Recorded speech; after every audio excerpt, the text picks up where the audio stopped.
Isang mapagpalang araw po sa ating lahat. Ngayon po ay araw ng Lunes. At bago po matapos ang araw ng Lunes, dahil halos mag-alas 12 na dito ng madaling araw, basahin po muna natin ang mabuting balita sa araw na ito. Ayon kay San Mateo chapter 1 verse 18 hanggang 23. Papuri sa iyo, Panginoon. Ganito ang pagkapanganak kay Hesukristo. Si Maria na kanyang ina at si Jose ay nakatakda ng pakasal. Ngunit bago sila nakasal, si Maria ay natagpuang nagdadalang tao. Ito'y sa pamamagitan ng Espiritu Santo. Isang taong matuwid itong si Jose na kanyang magiging asawa, ngunit ayaw niyang mapahiya si Maria, kaya ipinasya niyang hiwalayan ito ng lihim. Samantalang iniisip ni Jose ito, napakita sa kanya sa panaginip ang isang anghel ng Panginoon. Sabi nito sa kanya, "Jose, anak ni David, huwag kang matakot na tuluyang pakasalan si Maria, sapagkat siya'y naglihi sa pamamagitan ng Espiritu Santo.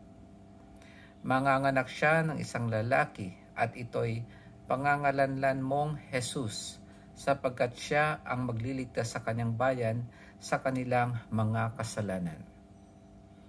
Nangyari ang lahat ng ito upang matupad ang sinabi ng Panginoon sa pamamagitan ng propeta, "Maglilihi ang isang dalaga at manganganak ng isang lalaki, at tatawagin itong Emmanuel."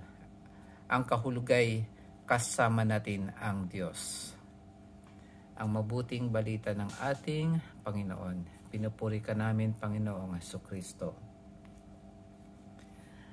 Ayun, ang akin pong reflection ay maiksi lang po sa araw na ito. Ngayon po ay kapistahan ng pagkapanganak ng ating mahal na Birheng Maria. Siya po ang ina ng ating Panginoong Hesukristo.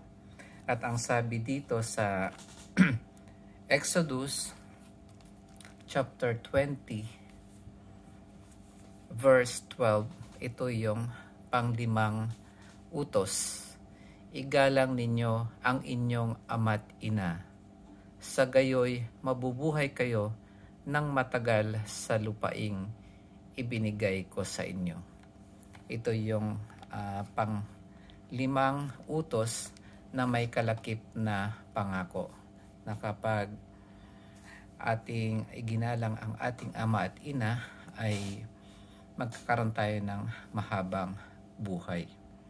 At ang Panginoong Hesukristo, habang siya ay nandito sa lupa, ay iginalang niya ang kanyang ama at ina. Ang kanyang ina na si Maria at ang kanyang ama na si Jose. At ganoon din naman tayo, si Hesukristo ang ating modelo bilang Kristiyano. Kaya wag po tayong matakot na igalang natin ang ating mahal na ina. Ganon din ang ating mahal na ama na si Jose.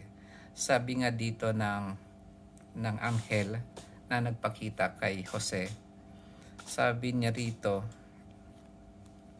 "Jose, anak ni David, huwag kang matakot." Sabi niya, huwag kang matakot. Kaya huwag po tayong matakot na igalang at biglang bigyan ng parangal ang ating mahal na ina. Dahil ang ating Panginoon na ating modelo bilang Kristiyano ay iginalang din ang kanyang inang si Maria na ating ina rin. Yun lamang po mga kapatid, at